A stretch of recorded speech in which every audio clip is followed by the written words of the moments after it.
Hi, welcome to the 5 day study circle. And as usual, I'll request, whoever is ready with their sharing, whatever they would want to share, discuss, or, bring out for reflection, they can unmute and start. Thank you.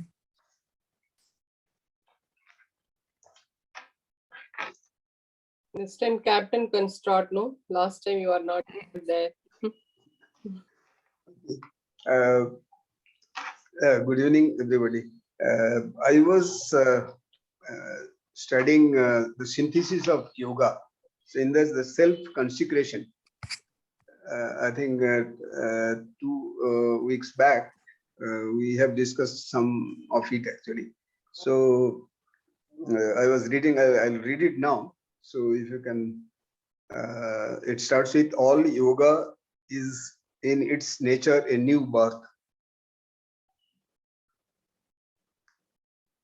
Okay.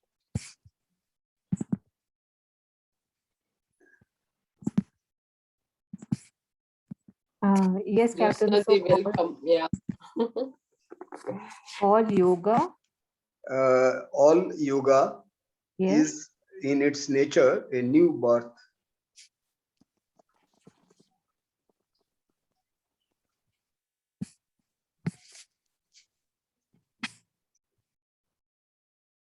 Um, okay, yeah.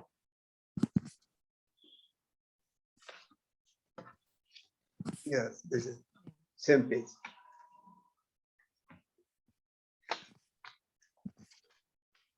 So I was before starting, I was trying to find out what exactly is the self-consecration. So the dictionary meaning of consecration is the action of making or declaring something, typically a charge, sacred. So something to make it sacred, or so self consecration means maybe uh,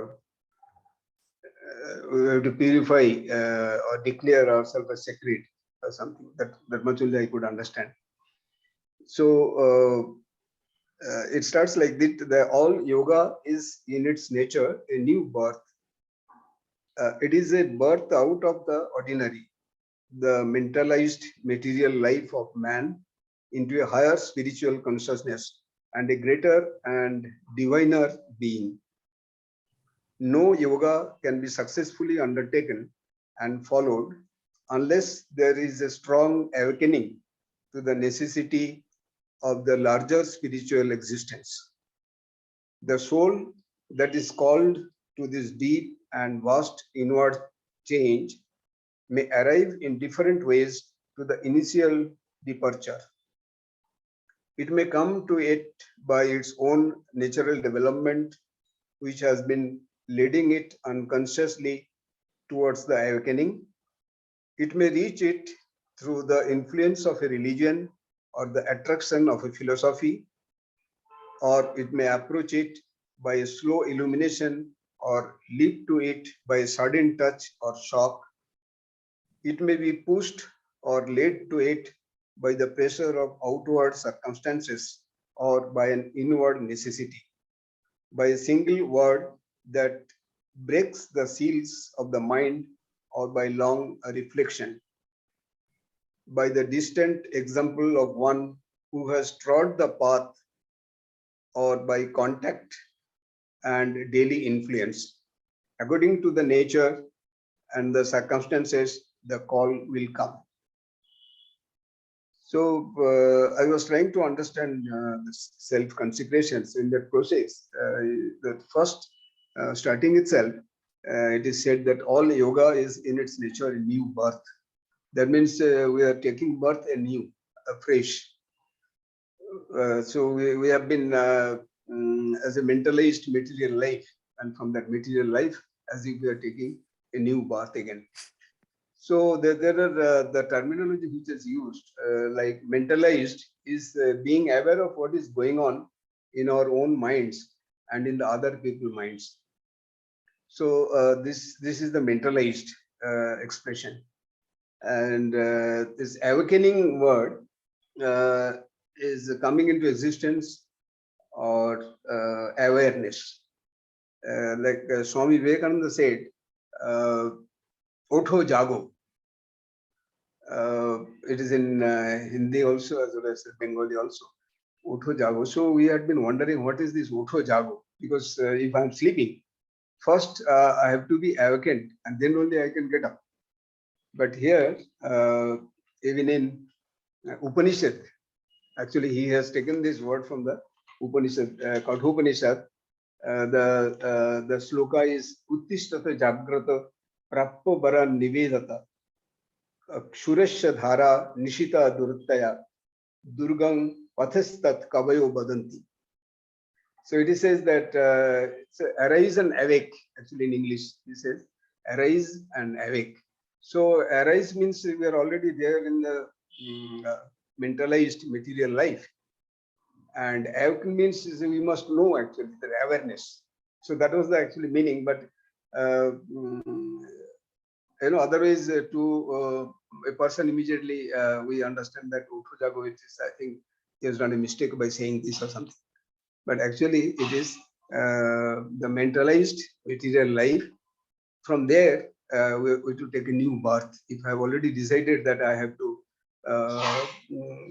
start yoga or I wanted to do something, so it can come in many ways. Like it has been given there that it can come as an influence of religion, and it can come suddenly. While Paramahansa Ramakrishna was talking to his disciples, he gave an example. There is a room, dark room, which is for 1,000 years, but suddenly you just light a candle, and the 1,000 years of darkness will vanish within no time. It doesn't take any time. So that is by the grace of God, actually, by the grace of Almighty, or so that may come, that may certainly come. But there are so many ways this inner will has to come, that yes, I wanted to go into this path. This new birth will take place at then when that awakening comes. So this I could only understand. So probably some discussion on this.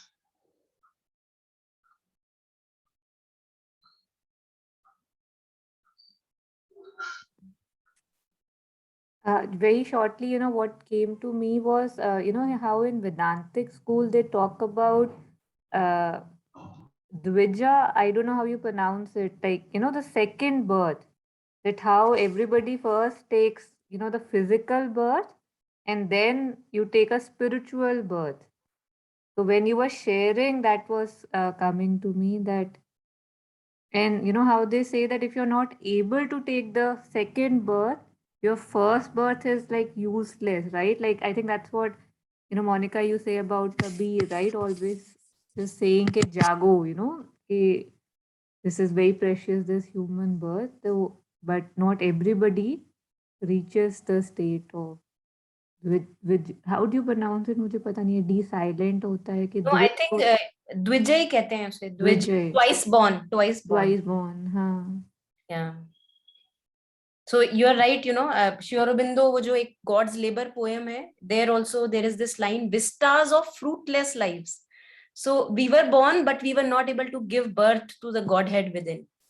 So we are all pregnant females, as if in labor. And that's our suffering. Our suffering is our labor. And we are not able to make use of the suffering, most of us.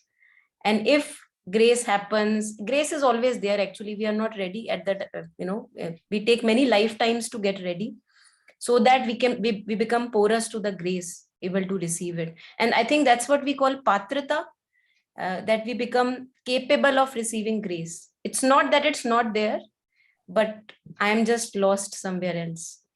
So yeah, and then we are able to kind of get even a glimpse of grace. I think something as expressed in these lines, some book or some master or a person who has walked the path, he touches your life and you take this path on. Yeah, please go ahead.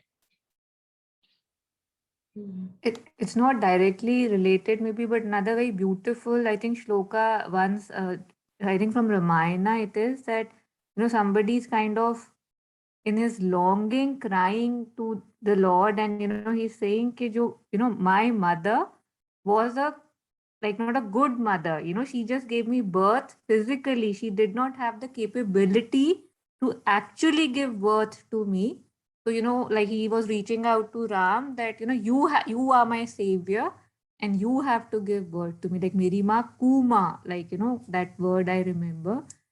Nikli, so you have to take me under your wings and give me birth. So Poor माँ. I know. कुमा. पुत्र तो सुना था, कुमा कभी नहीं सुना. I know, that's why I think it really stayed with me, because I'd never heard this before. Because usually it's always this, mother ki image is like, अरे, सब कुछ छोड़ के बस, just बच्चा बच्चा बच्चा. Yeah. Sorry, Chitra ji, I forgot about the Hindi. Oh, no problem. Okay, yeah. So I really found it very interesting, and it really, my kid It was is like true. just Yeah. born then, when I had heard these series on Ramayana. I was really stuck by that, and it was like, I don't, have to be more. I have to be more, not for myself anymore, but you also have to, hold, supposedly, not that you have to, but at that time I felt, you have to. So. Yeah. I think in our attachments, we don't even realize that we all become Kuma. All of us, or Kupita or Ku-sister, whatever. And in our blind ignorance, and attachments. And we feel that this dependency on each other is what makes beautiful relationships. But it's actually the opposite of it, that if I actually liberate the other from my hold, then this can be called love. But even in society, the media portrays it like that we call dependency love. And then we are suffering in relationships कि भाई मेरा पति तो मुझे प्यार ही नहीं करता, because वो चिपक नहीं रहा उस तरीके से जिस तरह से बॉलीवुड में चिपकते हैं. So it's really strange how it conditions our minds totally, and we buy into it. It sells and we buy into it. So This sudden touch or shock. Yeah, you go ahead. Go ahead, Nona. you want to share another few lines? No, this sudden touch or shock is there, no? Yes, You may yes. approach it by a slow illumination or leap to it. It happened to me when mother entered into my life. That is a sudden touch only. Sudden touch or shock, because I came to know about mother through my cousin sister. But once when I go to ashram and stood before, I think I can share now actually. It is during 99 or 2000, yes, actually. So when I stood before that photo, no, that meditation room, big mother photo actually.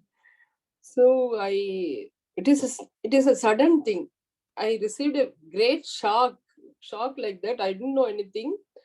I cried and cried and cried, and somebody actually came and took me directly to Sri Aurobindo's room.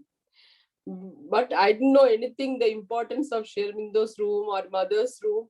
Even allowed me to touch Sri Aurobindo's dhotis actually. Now I realized how great that experience was. That time I didn't know anything. I was totally ignorant. It was a shock. I couldn't stop my crying also. It poured like anything actually. Then that lady who was there in mother's room, Kumud Ben, you drink this water, this is Amrita. I used to cry like that whenever I see mother. You reminded me of that. She embraced me. So it is a real sudden shock. This line always, whenever I read, I used to remember my experience. That is my first experience with the mother actually. Yeah, thanks. Kumudben was a very soft-hearted lady, very kind person. Yeah, she gave me water and said, this is an Amrita you drink. She used to take But care of the salon. I know. Mm. But that value of it, I didn't realize. After a very long time only, I realized, oh, this is very valuable. You have to go in the path. That and all, I didn't know that time. Completely unaware of it, actually. Yeah.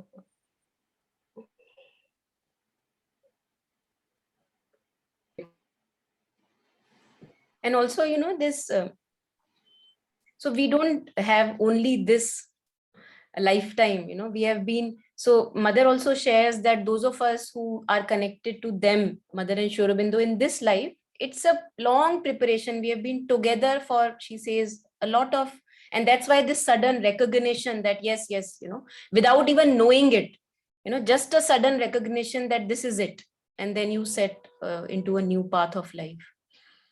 So that's really beautiful, and I'm sure most of us would be able to resonate with this. So many ways grace dawns, and we are kind of, one can say, we embark on a new journey again and again. And like that, we take so many turns in lives. It's not that only once it happens, it like changes. Our path keeps on kind of showing the way ahead again and again by these sudden, so-called sudden chance events, which according to Savitri are all destined, they're all a part of a big plan, which appears like a sudden plan, so that we can, when we look back in retrospect, we can actually talk about it like you are talking about it. And it gives us nice goosebumps. So good to have. Yeah. So I actually just wanted to read a few lines which Captain Badal was sharing from Kat Upanishad. So just kind of a few verses previous of what he was sharing, that awake and stand up. Beautiful lines. So I thought I'll just read them out. The one, and it's amazing to also see this stark similarity between words of the mother, maybe Buddhism, very stark, as if truth repeats itself in some or the other pattern, and you are able to recognize that pattern. So the one without understanding, this is book 3 of Kat Upanishad, the one without understanding, unmindful, ever impure, does not reach that place, but goes on to samsara. So he remains entangled. The next one, the one with understanding, mindful, ever pure, attains that place from which he is not born again. So you become conscious of your immortality, which we were talking of in Savitri last time. For the objects, the man who has understanding as his charioteer and mind as his reins attains the journey's end, Vishnu's highest step. For the objects are higher than the senses, the mind higher than the objects, intelligence higher than the mind, the great self higher than the intelligence. So, referring to so many planes of consciousness. The object are higher than the senses, the mind is higher than the objects, intelligence higher than the mind, and the great self higher than the intelligence. Then this one again, we can connect it to Savitri, so many similarities. Hidden in all beings, the self does not shine forth, but it is seen with supreme subtle intelligence by those of subtle sight. And then coming to the one that Captain Badal was sharing, the wise one should offer up speech and mind. He should offer it up into the knowing of self. He should offer up the knowing into the great self. So, so many steps to consecration. It's not like once done, I'm done for the lifetime. No? So surrender, it's like increasing surrender. He should offer it up into the knowing self. He should offer up the knowing into the great self. He should offer up that into the peaceful self. And then the last one that I'm going to read, stand up, wake up. I think this is what Badalji was reading. Stand up, wake up. Now you have got your boons. Pay attention. This is a difficult path, a razor's sharp edge, hard to cross. So the poets say, and then he continues, further. Again, it goes on and on. But so, we all can resonate that the path is a very long and arduous one. At each step, we can falter. And Kabir says that I have found rest on the top of a mountain peak. And the moment I slip even for a moment, I, almost die. And what is death for us? Death for us is falling into the trap of ego consciousness. That is death. And we do that all the time. We slip into that because we are not vigilant. We are just lost. The things seem okay. Life is okay, not giving much pain, and the vigilance falters. And that's why pain is beautiful reminder, so that we can be vigilant. Yeah. Yeah. So if there are any reflections on this, or anybody wants to continue.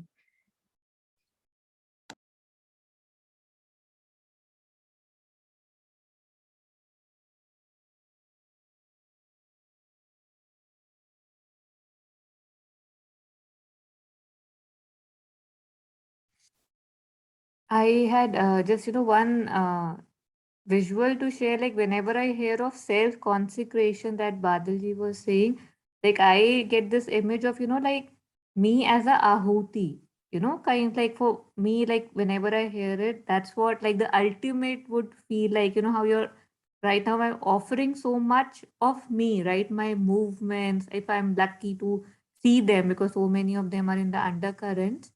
But whatever I see, I offer. Whatever I see, I offer. But when I'm able to offer my whole self, I mean, whatever I know of it, that kind of feels like yeah.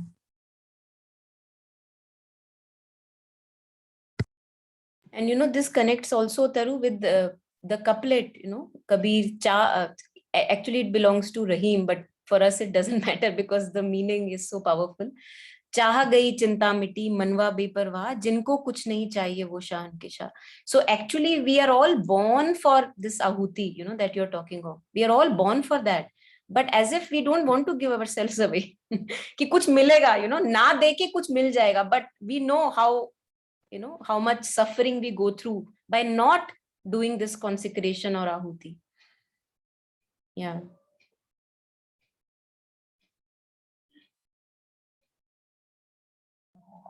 So Tagore also agreed to this actually, that Ahuti, he says that whenever I'm going to do the self-consecration, from all around, something comes up and stops me actually, not to move.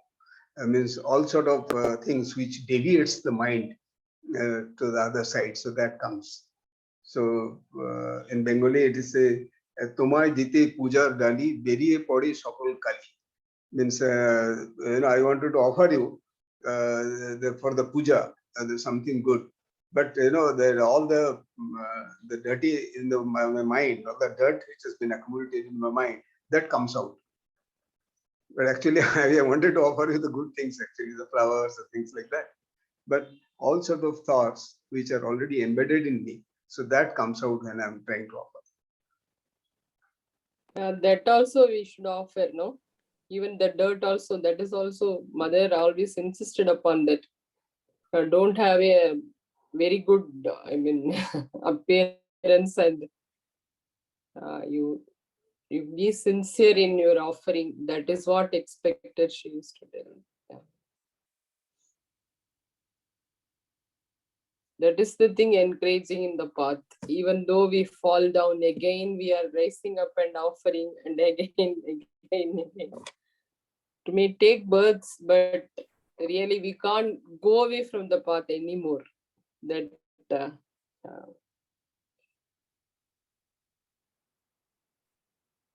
Chitraji, it's so amazing how every time whatever one says, we are kind of have read something related to this. What you have said, I would like to just read something on the Yeah. sunlit, from the sunlit path on it. Yeah, The yes. title is If One Has Endurance. So I'll not read the full thing. So somebody's like here she's saying, and then you say, what's the good of having made this progress if it's going to start all over again? Why should I do it? I made an effort. I succeeded, achieved something, and now it's as if I had done nothing. It is indeed hopeless, for you have no endurance. I mean, you will say this when you have no endurance, but now Mother says, and it's so beautiful, if one has endurance, one says, it's all right. Good. I shall begin again as often as necessary, 1,000 times, 10,000 times, 100,000 times if necessary. I shall begin again, but I shall go to the end, and nothing will have the power to stop me on the way. This is the most necessary, most necessary. It's like I know that my niyati, my end, I know that. So no matter, how many times I fall, when I know I am that only, and nothing can stop me. So every time I fall, I actually get more excited that, okay, there's more. But like, it feels like, how to have that kind of motivation. And yet, I think we try to complete life much before it's ready to be completed, right? Like, right now, say if I hear this, I'll be like, how would this happen? And yet I have seen this happening, right? And so thinking really limits us. And but when the grace is there, it has its own, boat of taking us to wherever we need to be. Yeah.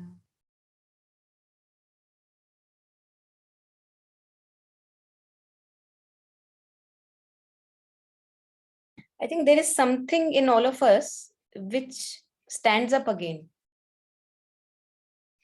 So no matter how unworthy we may think of ourselves, which we do from time to time, how unfit I am, and these kind of thoughts do come to each one of us.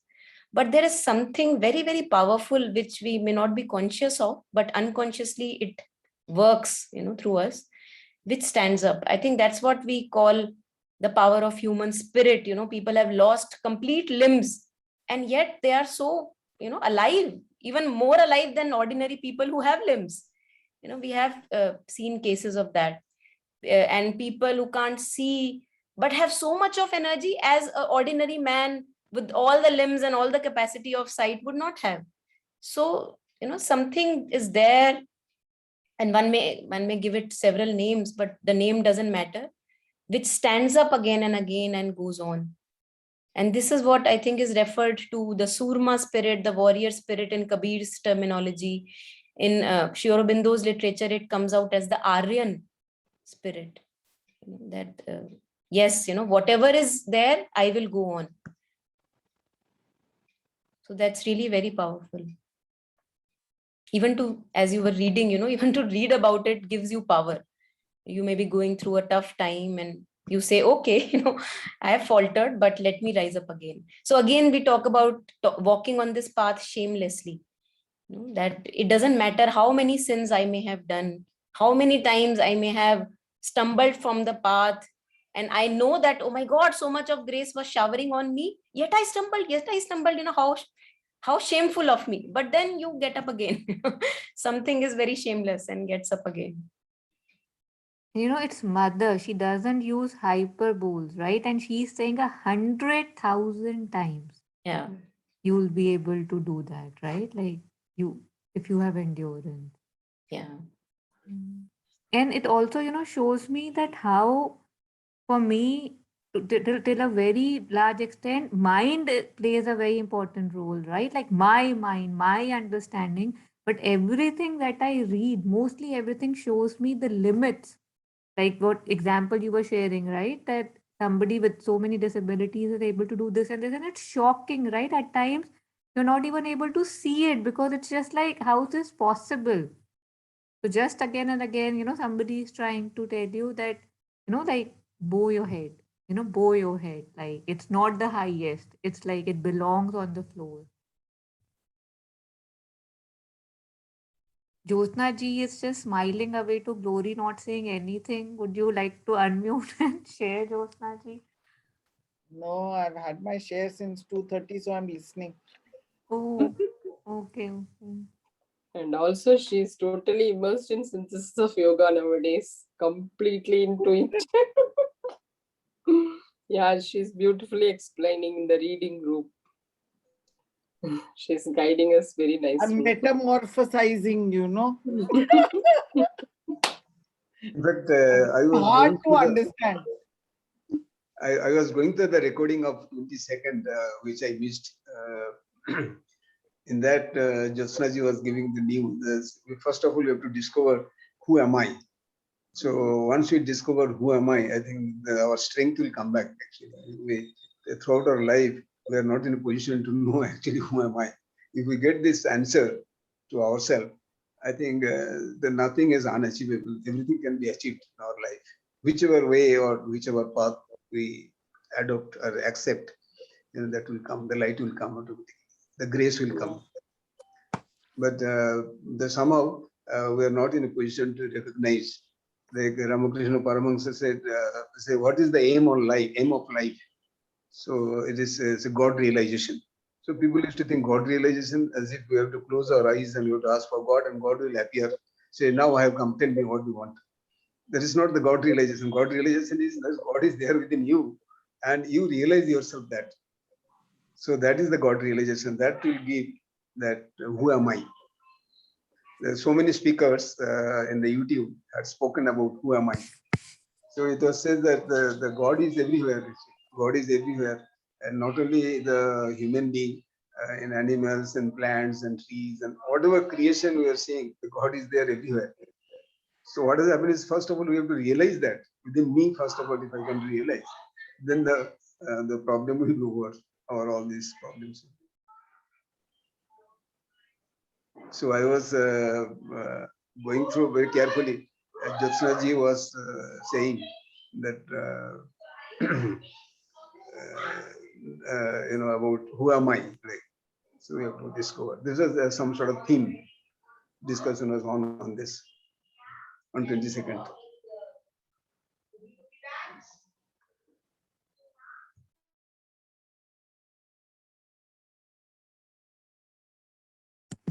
So, in the interest of time, whoever wants to go next, please unmute. Sapna, are you here after a long time? Would you want to share anything today?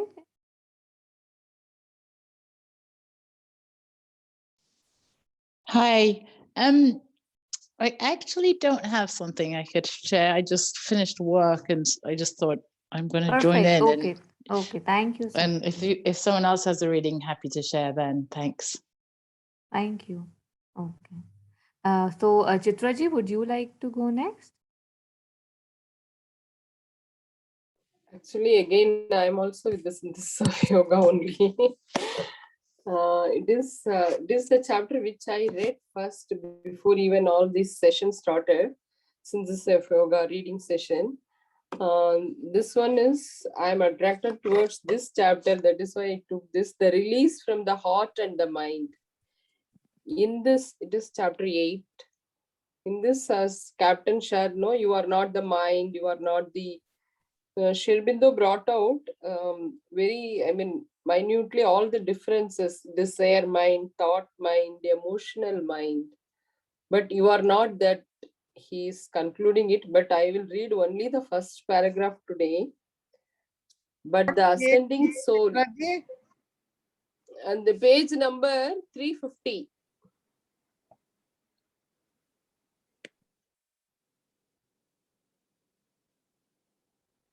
But the ascending soul has to separate itself not only from the life in the body, but from the action of the life energy in the mind. It has to make the mind say, as the representative of the Purusha, I am not the life is not the self of the Purusha, it is only a working and only one working of Prakriti.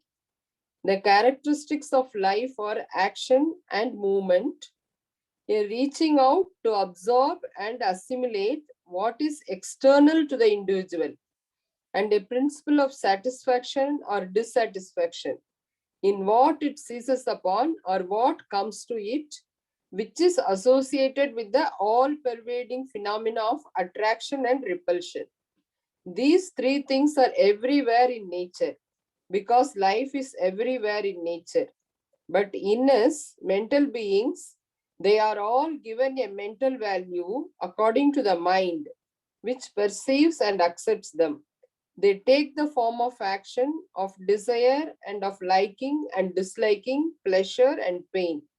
The prana is everywhere in us, supporting not only the action of our body, but of our sense mind, our emotional mind, our thought mind, and bringing its own law or dharma into all these. It confuses, it limits, it throws into discord the right action and creates that impurity of misplacement and that tangled confusion, which is the whole evil of our psychological existence. In that confusion, one law seems to reign, the law of desire. As the universal divine being, all embracing and all possessing, acts, moves, enjoys purely for the satisfaction of divine delight. So, the individual life acts, moves, enjoys, and suffers predominantly for the satisfaction of desire. Therefore, the psychic life energy presents itself to our experience as a sort of desire mind, which we have to conquer if we mean to get back to our true self. This is the very first paragraph I read from Synthesis of Yoga, recently, 1 year back, I can say. Yeah, this again and again I used to read, but still I have to understand fully actually this chapter. Because Sri Aurobindo beautifully brought this, I am not the life is not the self of the Purusha, it is only a working and only one working of Prakriti. This line itself we can, reflect upon, actually, because we are not this body or mind or thoughts. Who am I? That question will arise. So I am not the life. The life is not the self of Purusha. Purusha, he means always that soul, actually. It is only a working and only one working of Prakriti. So again, Sri Aurobindo brought that sense mind, emotional mind, and thought mind. In further paragraphs, he's explaining about all these minds. What is sense mind, that what is emotional mind, and what is thought mind. And also, Taru, you once brought out about mother's writings about the thoughts. No, we started that, but then we left it actually halfway. When I read this chapter, I remembered that mother's one of the book, sayings of long ago. I don't know now about the thought. Actually, thought process. Mother Yes, brought out Prathaji. very Yes. yeah. You remember? Yeah, we left it Yeah, it's halfway. still on my desktop. Yeah, somehow it just like maybe from next Yeah. time we can keep aside 10 Yeah. minutes, last 10 minutes for it, and we'll Yeah. finish it. Yes, thank Yeah. you. Because when I read this chapter, I remember those mother's writings also. It is very beautiful chapter, this one. Released from the heart and the mind. Yes. Because again, these lines also, how as the universal divine being, all embracing and all possessing, acts, moves, enjoys purely for the satisfaction of divine delight. Like that, our individual life also acts, moves, enjoys, and suffers. How is bringing out, predominantly for the satisfaction of desire.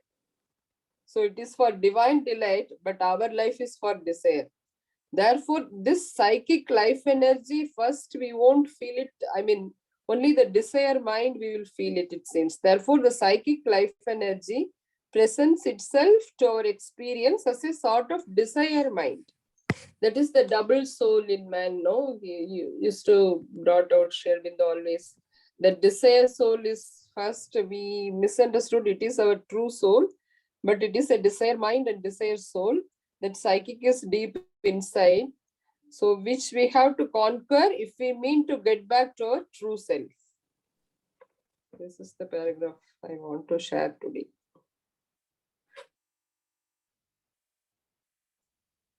So there is one very little kind of a imagery that we can use I think, to understand these lines, which actually, even if we understand this paragraph, I think it's enough for a lifetime because the process is long. So if we imagine that there is a very huge ocean, oceans are usually huge. There are different kind of formations in the ocean. So maybe a whirlpool, maybe a kind of a big wave here and a small wave there. So consciousness is divine consciousness, in other terms, is like this big ocean, the large, vast, limitless ocean in which formations are happening. Now, these formations are formations of thought, what we call as thought mind, emotion mind, desire mind, and we are so absorbed in the formation that I lose a sense of the vastness of the consciousness. So they are fueled by the ocean. Where is the whirlpool happening? In the ocean itself. Who is fueling the whirlpool? The ocean itself. But I'm so, like, the consciousness become too localized in that little formation of a whirlpool or a little wave or something here and there, that I lose a sense of the vastness of the being. So we can actually use this metaphor to understand that life mind, the thought mind, the emotion mind, the desire mind, the sense mind, all of these are formations in the large ocean of this divine consciousness, which we are, but we don't know it. And the moment I begin to disengage from that formation and know myself as the fueler of those formations and not limited by those formations, I'm free of that formation. And this has to be done throughout a lifetime, because that's why people do sadhana. Because the moment you detach, something happens and you're poop in the whirlpool again. So you are identified with the whirlpool again, that this is me, this limited self is me. And you don't even know it. We do it in an ignorance. So we have to stabilize ourselves knowingly as this presence of what people call awareness, or as this presence of consciousness, owing to whose presence I am able to see a thought, a feeling, emotion, rather than giving too much importance to the content of all that, which is all drama, nothing is there really. Rather than that, I become stabilized as that consciousness. And it is not an easy process. Those of us who have tried even for once, it's not an easy process. It requires a lot of commitment, discipline, and a very long journey, so that I now know myself as the pure awareness or consciousness, and I do not give much importance to the drama happening, to the whirlpool or the thought mind or the sense mind, whatever the content is. Now that's not much of importance. Much of importance is this knowing myself as this vastness of the ocean. And there we cover actually what you were sharing, that how the psychic energy gets mixed up, in the contents. And now I have to kind of, with sadhana, with tapasya, I dissociate from that. So that's just one way of kind of talking about it.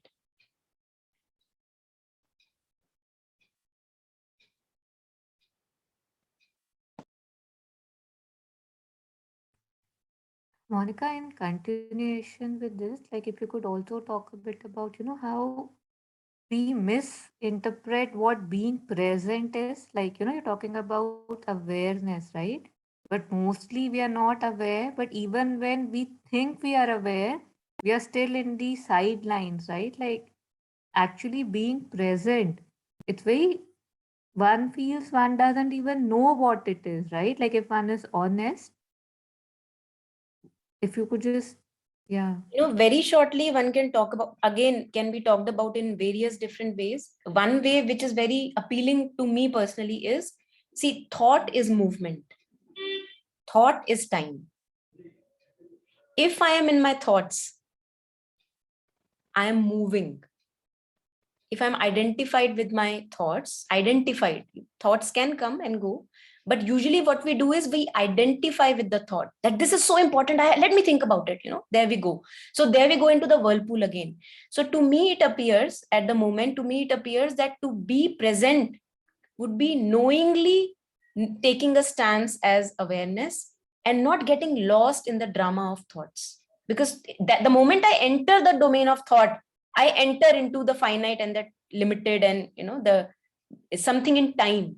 But when we talk about soul consciousness, it is something beyond time, eternity, eternal, immortal, immovable. So the moment I take a stance as awareness, I'm actually present. But this has to be done consciously. Unknowingly, we are all souls. Unknowingly, we are all aware.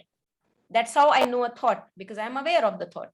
But knowingly, I don't know. So that's why we, masters have said this lately, what we are reading nowadays, she also says that we all are Buddhas, but we don't know. So what's the point? I act like a criminal, but I say, "Arey, main to divine ka ansh hu." What's the point?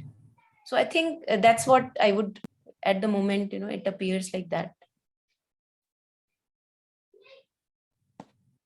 And each thought, as I was sharing today, maybe today's session with James, each thought appears so bloody juicy.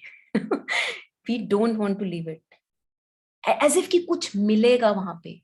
और वो कुछ मिलने के, there is something in us which is desirous. जो Chitra ji was talking about desire soul. Something in us is so sticky. It sticks with every happening. And as if कि वहां कुछ मिलेगा. And in that wanting to run after that desire and sticky mind, we actually lose upon the most important treasure, which is the vastness of knowing ourselves as awareness, because all the treasures are coming from there. That's the source of all treasure. लेकिन हमको क्योंकि वो दिखता नहीं है ना, it's not glittery.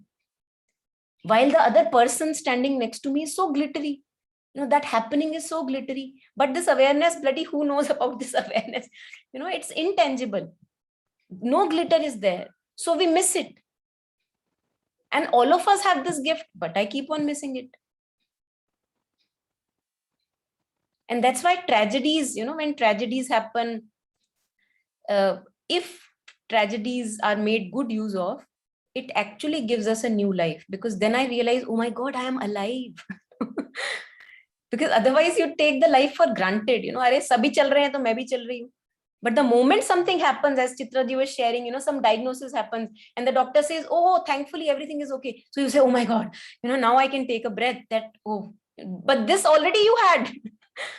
But now, the doctor has told that, hey, you are fine. You were supposed to be ill, but now you're fine. So as if you've gotten a treasure back, and now you can actually think about that as a treasure. Otherwise, it's all mundane. Sorry. Yeah.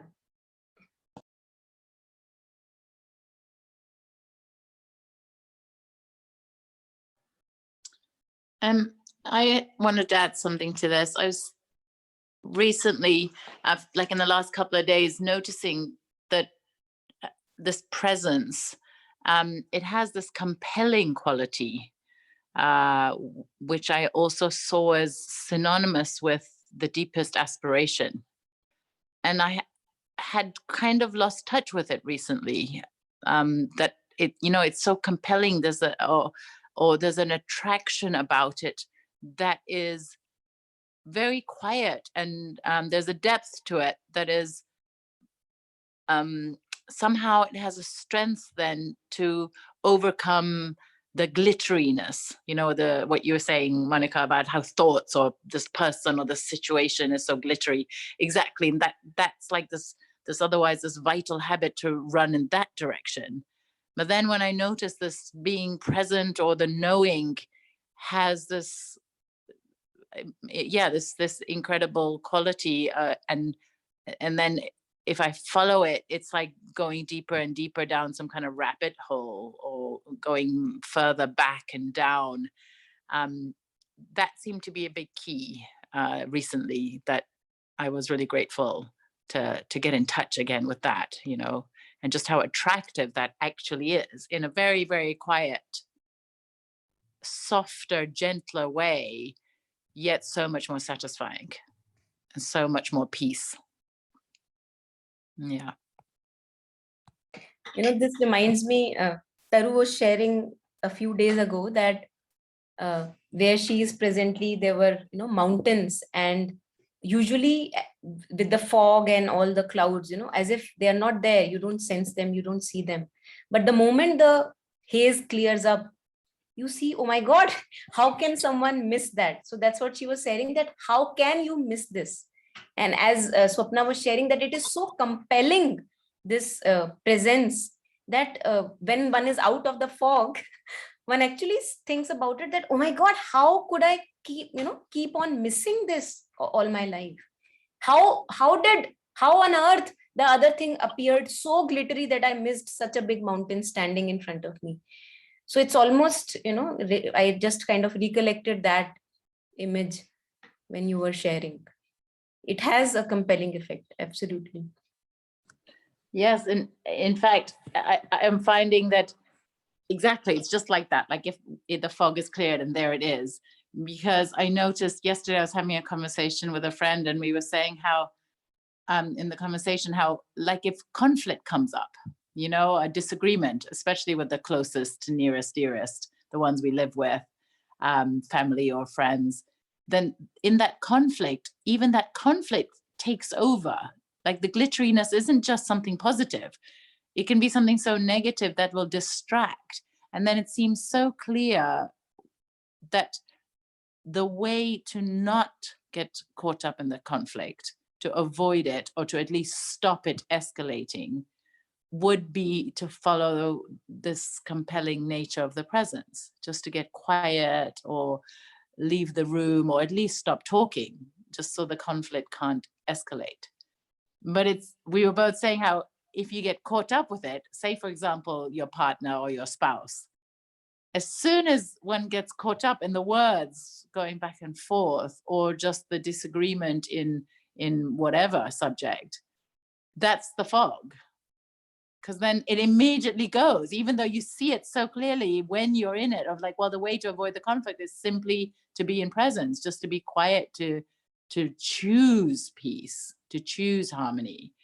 Yet it's incredible how it seems to just disappear, yeah, and that seems to be the journey of how to have it be an ever-present portal, or an ever-present open door that one can take by choice, to be with peace or knowing.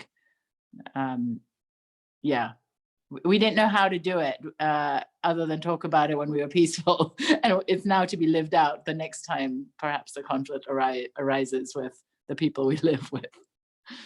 Ataru, you want to share something on this? I think you may have to add on here. If you say so. So yesterday, yeah, I was also, involved in such a situation, and it was most unexpected. Like it wasn't from a person that you could ever expect, kind of a conflict, or a more of a, I don't know, like I don't even know what to call it, like an outpour, like of scoldings, or screamings and stuff. But like for the first 2 minutes, I thought that person is maybe kidding. It's like he's just trying to make fun of something, because he's not that kind of a person who would ever even raise his voice. And yet yesterday it was like, a thunder storm kind of a thing. And but we had Monica and we had attended a what was so Bodhisattva wow. Bodhisattva wow Wow we had bolte hain? attended Wow the- bolte hain na? wo not like wo, yeah, wow, yeah, Wow, we had wow. attended that. And the moment, after I realized that this is real, it's happening, he's saying, suddenly, I don't know, my mind went to the vows. Like I was there, like, I was asked by other people present in the room to just leave the room. That person is just losing it, he's making no sense, just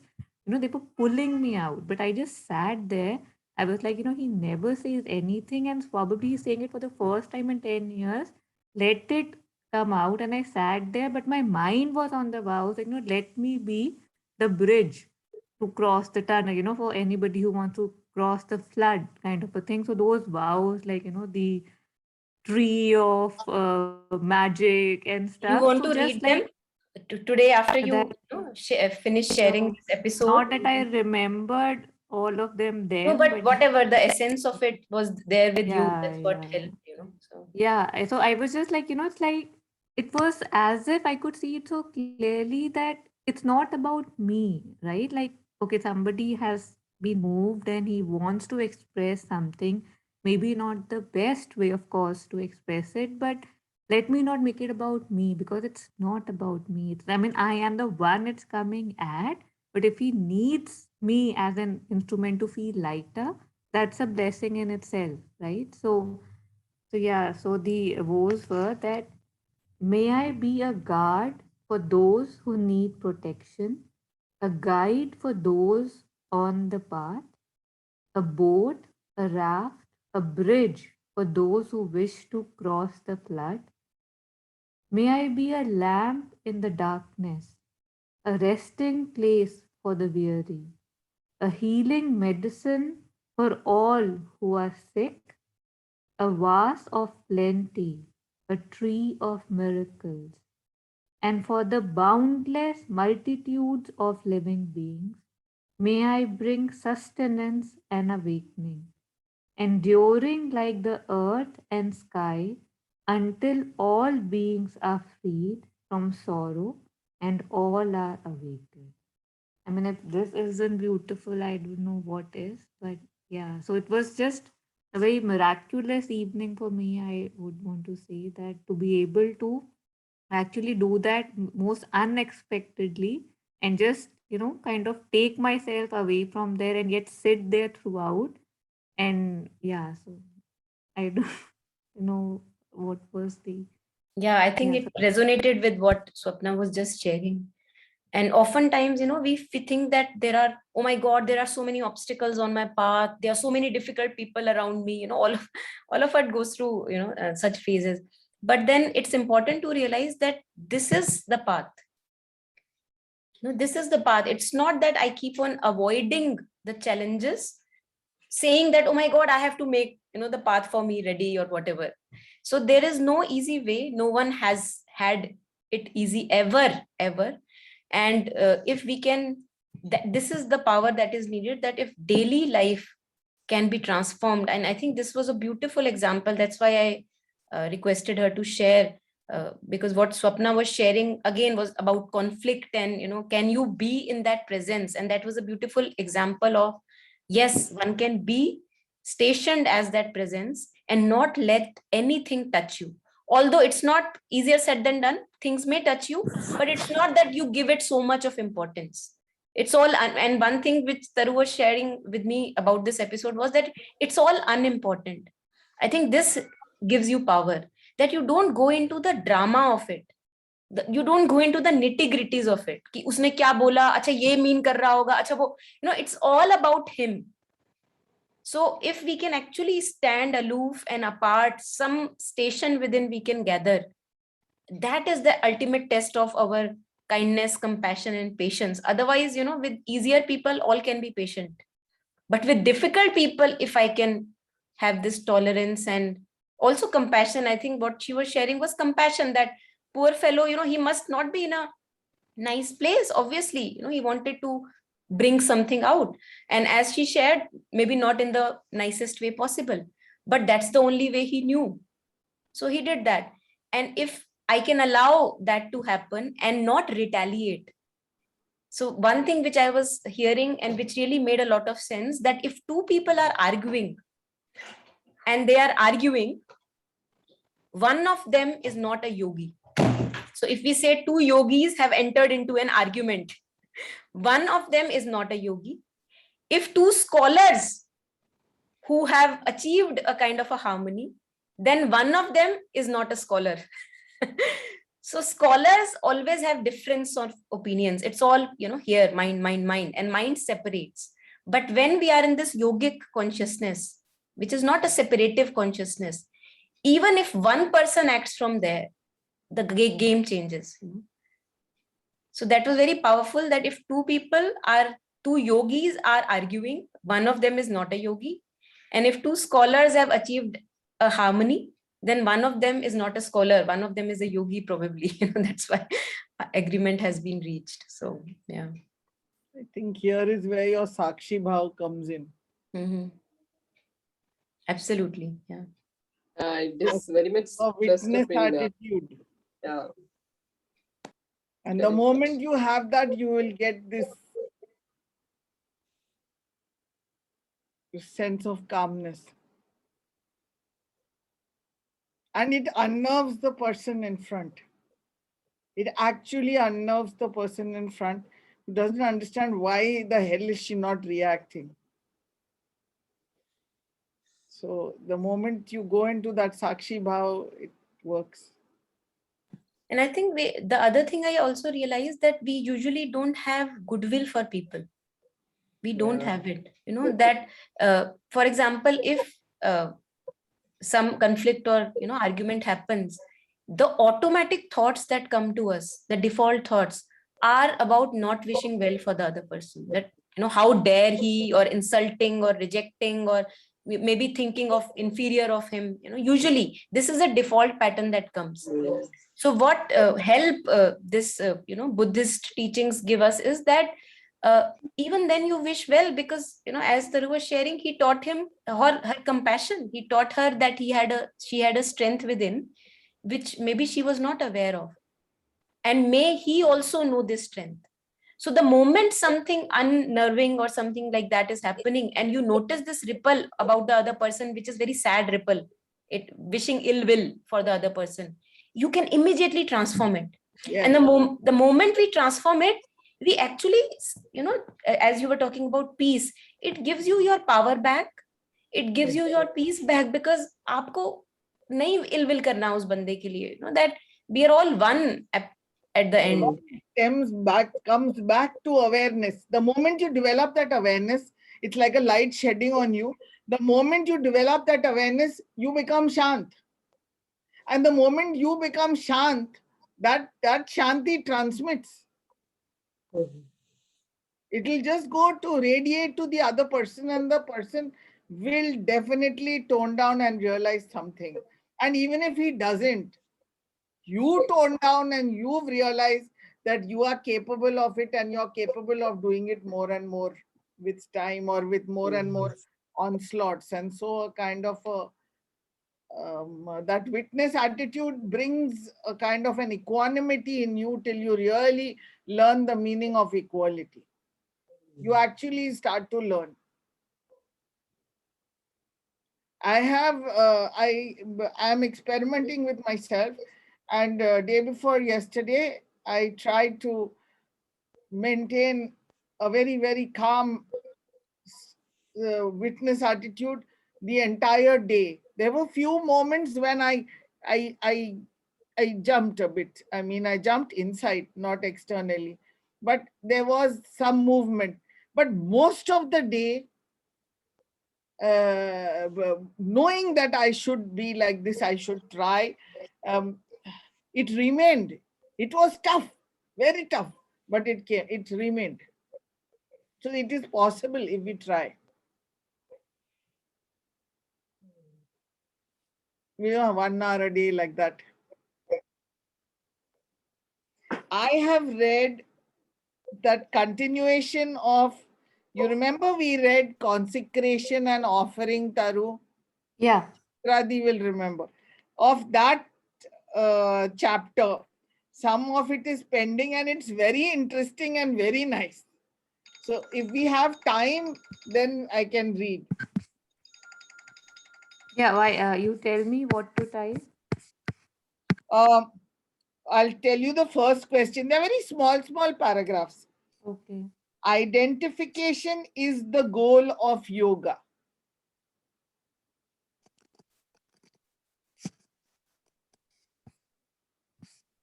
Yeah. That's the question. Yeah. But it starts with no. Yeah. Identification is the goal of yoga. Can one say that surrender is the first step and offering the second? Simple, straightforward question. No. Mother says, no. Some begin with an offering and end with surrender. It depends upon the character of each one. You may perhaps begin by having a feeling of inferiority. You are a little crushed by the grandeur of the divine, and then you feel a little freer and give with joy what you are. This is not always so. Many begin by self-giving. For them, the easiest movement is to give themselves. In the beginning, the giving is a little indefinite.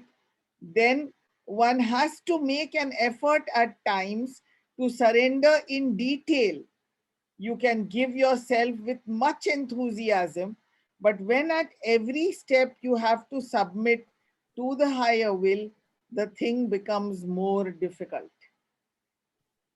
Initially, our superficial giving and what we do, the barter and discussion is very easy. But as it comes to your entire composition of your thoughts, your will, your consciousness, your actions, then the screws start tightening up. So she says it very nicely. So she said, the next question the sadhak asked us, does not offering imply surrender? It will go on, it will just go on, Ladakh. Not at all. You can give for the joy of giving without any idea of surrender.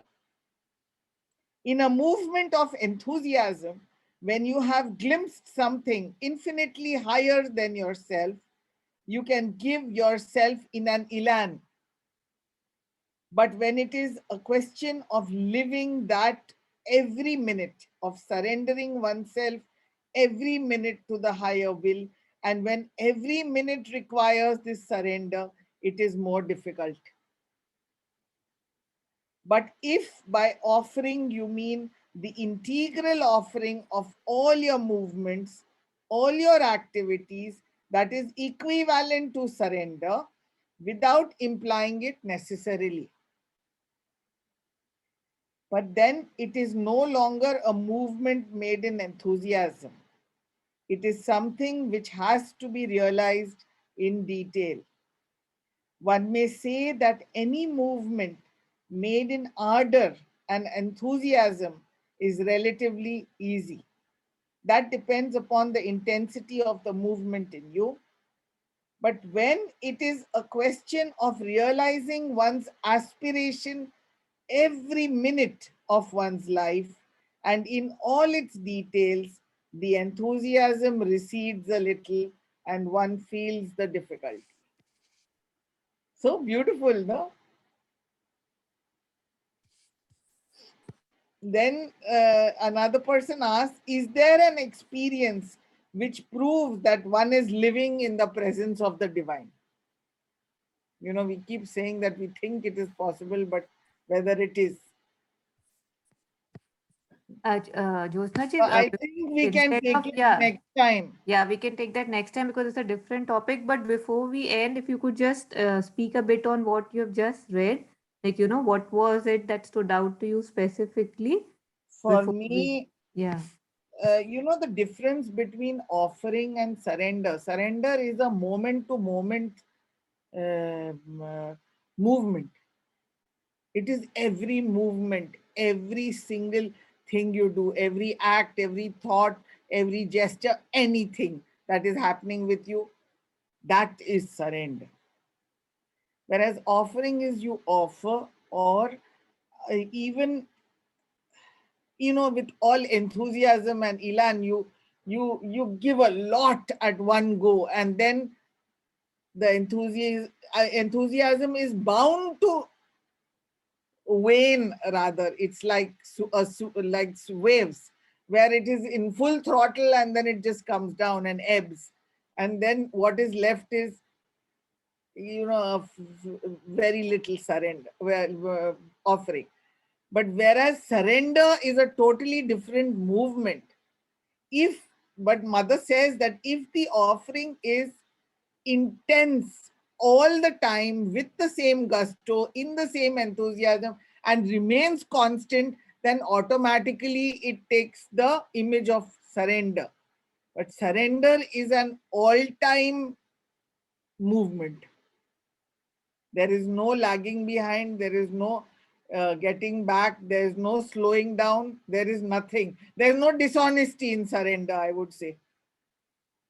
Either you do it fully or you say masalama. So this has always given me such a high each time I read it, because attempting to practice it, you have to keep telling yourself, that you got to do it. You can do it. The very fact that mother says is possible, that means it's possible for us. It's just that we don't try enough. So when you actually start trying, there are moments when you go from half an hour to 1 hour, 1 hour to 2 hours, and I made it 3 hours. And on an eventful day of mine, I said, let me try the entire waking time. And it's possible. So, I mean, for me, it has been a revelation that is not just in books. It's not just in writing and that they are just saying it and, we are supposed to follow it. No, they lived it. And all that we have to do is follow their guidelines. That's all. So it's very, very beautiful. Even ahead, when she will say the difference between aspiration and surrender, again, you keep wondering. And I never knew it was all there in this book. I have been horrifying my matha on my head all the time, thinking, how do I do it? How do I do it in practical life? But I think when you struggle, it sits. Absolutely. It'll sort of cement somewhere, it'll trickle in. Yeah. The visual that comes to me when I think about offering or surrender, now that we are discussing it, offering, when I offer, I am and I offer. And when surrendering comes, it's like I am not, right? Yes. Like, Yes. so that's the simplest way that I usually, Yes. yeah. And It's also, it's like very when we beautiful. discuss- From offering to surrender. Yeah. Yeah. No, When we from discussed, offering. remember, on giving and surrender, Yeah. and when you give off yourself, it becomes a surrender. Surrender. Yes. So Beautiful. Really. and nowadays I've started with reading one prayer early in the morning, because that the entire book is on surrender. Some format of surrender comes there, where mother says in what form I should. So when I I don't know when I was talking yesterday or day before with you, that when you begin your day like that, I think the surrender becomes a little more easier. Yeah. That will remind you always. Yeah, it plays in the back. Yeah. The prayers and meditations always that denotes that psychic, it seems, actually. One of the talks I heard, that is the psychic surrender totally. Only when the psychic comes forward, it will do the true surrender, no, actually. So prayers and meditations, especially, that is a very good book. Nice.